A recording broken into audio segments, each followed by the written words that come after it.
भाद्रपद मास की पूर्णिमा यानी 7 सितंबर 2025 को इस साल का आखिरी पूर्ण चंद्र ग्रहण लगने जा रहा है। यह ग्रहण भारत सहित विश्व के कई देशों में दिखाई देगा। ज्योतिष और खगोल विज्ञान दोनों ही अगर हम दृष्टिकोण से देखें तो यह बहुत ही खास है। चंद्र ग्रहण का आरंभ रात को 9:58 पर होगा और इसका मध्यकाल रात्रि 11:41 पर रहेगा और समाप्ति रात 1:27 पर होगी। इस तरह यह ग्रहण जो है तकरीबन 3 घंटे 28 मिनट तक चलेगा। भारत वर्ष में चंद्र ग्रहण दिखाई देगा, जिस वजह से सूतक काल भी मान्य होगा। चंद्र ग्रहण शुरू होने से 9 घंटे पहले सूतक लग जाता है। सूतक के दौरान किसी भी प्रकार का धार्मिक कार्य नहीं किया जाता है और मंदिरों के कपाट भी बंद हो जाते हैं। तो दोस्तों, ये जो चंद्र ग्रहण है, ग्रहण कोई भी हो, सूर्य ग्रहण हो या फिर चंद्र ग्रहण हो, इसमें अगर हम कोई भी नाम जप कर ले तो वो सिद्ध हो जाता है। आज की वीडियो में हम इसी बारे में बात करेंगे। नमस्कार, मेरा नाम है मेघा और आप मुझे देख रहे हैं आपके अपने YouTube चैनल एस्ट्रो मेघा पर। मैं सेम वीडियो अपने दूसरे चैनल एंजल मेघा पर भी डालने वाली हूं। अगर आपने वो भी सब्सक्राइब कर रखा है तो आप वहां पर भी देख सकते हैं। अगर नहीं किया है तो आप ये मेरे दोनों चैनल्स है एस्ट्रो मेघा और एंजल मेघा, इन दोनों को सब्सक्राइब कर लीजिए। इन पर मैं भिन्न भिन्न प्रकार के मंत्रों और अलग अलग रिचुअल्स के बारे में बताती रहती हूँ। तो आप ये जो चंद्र ग्रहण है, इसमें आपको करना क्या क्या है मैं वो आपको बता देती हूँ। आज की वीडियो में हम जानेंगे शाबर मंत्र के बारे में। जी हाँ, शाबर मंत्र वो मंत्र होते हैं जो ऑलरेडी सिद्ध होते हैं, बस आपको उनका जप करना होता है ग्रहण में।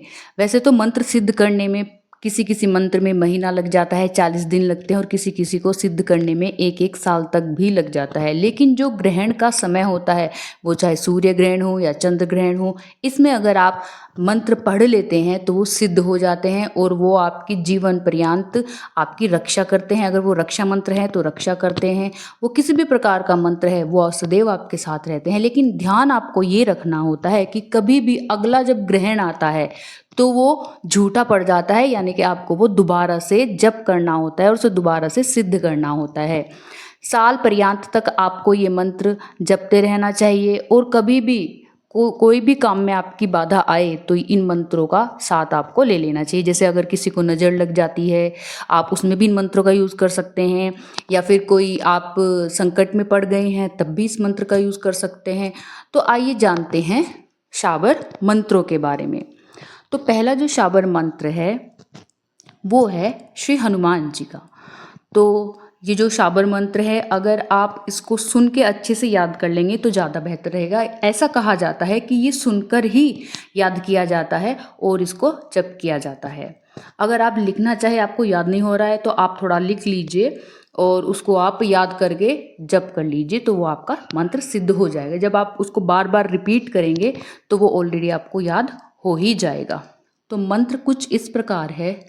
ओम हनुमान पहलवान, वर्ष 12 का जवान, हाथ में लड्डू मुख में पान, आओ आओ बाबा हनुमान, ना आओ तो दुहाई, महादेव गोरा पार्वती की, शब्द साचा पिंड काचा, फुरो मंत्र ईश्वरो वाचा। मैं एक बार और आपको बता देती हूँ। ओम हनुमान पहलवान, वर्ष 12 का जवान, हाथ में लड्डू मुख में पान, आओ आओ बाबा हनुमान, ना आओ तो दुहाई, महादेव गोरा पार्वती की, शब्द साचा पिंड काचा, फुरो मंत्र ईश्वरो वाचा। इस शाबर मंत्र का जाप आपको कम से कम भी 51 टाइम करना है। 108 टाइम कर लेंगे तो बहुत अच्छा रहेगा, लेकिन आप 21, 31 और 51 बार तो ज़रूर ही करिए। वैसे 51 बार भी आप कर सकते हैं, लेकिन आप नहीं कर पा रहे हैं, नहीं बोल पा रहे हैं, तो आपको 21 से 31 बार भी आप कर सकते हैं। तो ये मंत्र आपका सिद्ध हो जाएगा। इसी प्रकार वर्डिंग सेम रहेगी। एक और हनुमान जी का शाबर मंत्र है, वो है, देखिएगा आप अच्छे से सुनिएगा। ए हनुमान 12 वर्ष का जवान, हाथ में लड्डू मुख में पान, हाँक मारत आए बाबा हनुमान, मेरी भक्ति गुरु की शक्ति, पुरो मंत्र गोरख वाचा। ए हनुमान 12 वर्ष का जवान, हाथ में लड्डू मुख में पान, हाँक मारत आए बाबा हनुमान, मेरी भक्ति गुरु की शक्ति, फुरो मंत्र गोरख वाचा। पहले वाले में था ईश्वर वाचा, दूसरे वाले में है गोरख वाचा, क्योंकि जितने भी शावर मंत्र होते हैं ये गुरु गोरखनाथ जी के द्वारा ही बनाए हुए हैं। और हनुमान जी को इसमें श्री राम जी की दुहाई भी देते हैं, माता पार्वती और शिव जी की भी दुहाई देते हैं, और गुरु की शक्ति की भी दुहाई देते हैं। तो जब हम हनुमान जी को या कोई भी शक्ति है, माँ काली का मंत्र है, भैरव जी का मंत्र है, हनुमान जी का मंत्र है, उनको दुहाई दी जाती है उनके इष्ट की, तो ये मंत्र और भी ज़्यादा पावरफुल हो जाते हैं। इन मंत्रों का यूज़ आप नज़र उतारने में, नज़र दोष जो निवारण करना होता है उसमें, किसी बच्चे को नज़र लग जाती है उसमें, कोई आपको नेगेटिविटी फील हो रही है उसे रिमूव करने के लिए, और भी भांति भांति प्रकार के कोई भी कार्य ना हो पा रहा हो, आपके जीवन में कष्ट हो, इस प्रकार से आप ये शाबर मंत्रों का यूज़ करके उन सभी कष्टों से मुक्ति पा सकते हैं, और हनुमान जी सदैव आपके साथ रहेंगे। इसके अलावा मैं एक और आपको शावर मंत्र बता रही हूँ। जब कोई भी जोखिम भरा काम आपको करना हो, या फिर आपको अपनी सुरक्षा के कोई साधन अपने साथ रखना हो, तो इस प्रकार का जो शाबर मंत्र है वो भी आप जप सकते हैं, कर सकते हैं। ये जो एक मंत्र है, ये जो है मंत्र मैं आपको अभी बताने वाली हूँ, ये बहुत ही अच्छा दिव्य मंत्र है। आप अगर ये करेंगे तो ये समझिए कि जो रक्षा का दायित्व होगा वो स्वयं भैरव भगवान के ऊपर होगा। और वैसे तो ये मंत्र अगर आप इसमें करेंगे, ग्रहण के टाइम पे करेंगे तो बहुत ही अच्छा होता है, लेकिन आप कोई भी शुभ तिथि हो, जैसे कि दिवाली आ गई, होली हो गई, या कोई और अक्षय तृतीया हो गई, जो शुभ दिन होते हैं उसमें शुभ समय पर बैठकर भी आप इसको जप सकते हैं, सिद्ध कर सकते हैं। तो जो मंत्र है मैं आपको बता रही हूँ भैरव भगवान का है। और कभी भी अगर आप यात्रा पे निकल रहे हैं, आपके मन में थोड़ी कभी कभी आ जाती है कि भाई शायद कुछ ठीक नहीं लग रहा होता आपको, फिर भी कहीं जाना पड़ जाता है, तो इस मंत्र को जप करके अगर आप चलेंगे तो आपकी यात्रा बिल्कुल सफल होगी। मंत्र कुछ इस प्रकार से है। ओम रक्षो रक्ष महावीर, काला गोरा भैरू, बल वहन करे, वज्र सी देह रक्षा करे, एड़ी से चोटी, चोटी से एड़ी, वज्र सी देह निर्धार झरे, ठम ठम ठम। ओम रक्षो रक्ष महावीर, काला गोरा भैरू, बल वहन करे, वज्र सी देह रक्षा करे, एड़ी से चोटी, चोटी से एड़ी, वज्र सी देह निर्धार झरे, ठम ठम ठम। मैंने आपको 2 बार बताया है, आप इसको अच्छे से सुनिए। लिख के करना चाहते हैं तो आप कर सकते हैं, वैसे तो इसको सुनकर ही सीखा जाता है जो शाबर मंत्र होते हैं, लेकिन फिर भी अगर आपको दिक्कत हो रही है तो आप लिख कर इसको जप कर सकते हैं। जब आप जप करेंगे तो आपको याद हो ही जाएगा। तो भैरव बाबा का नाम लेते हुए, शिव शंकर भगवान का नाम लेते हुए आप ये जप करिए। जब हनुमान जी का नाम ले तो श्री राम का नाम और हनुमान जी का नाम लेते हुए मंत्र को सिद्ध कर ले।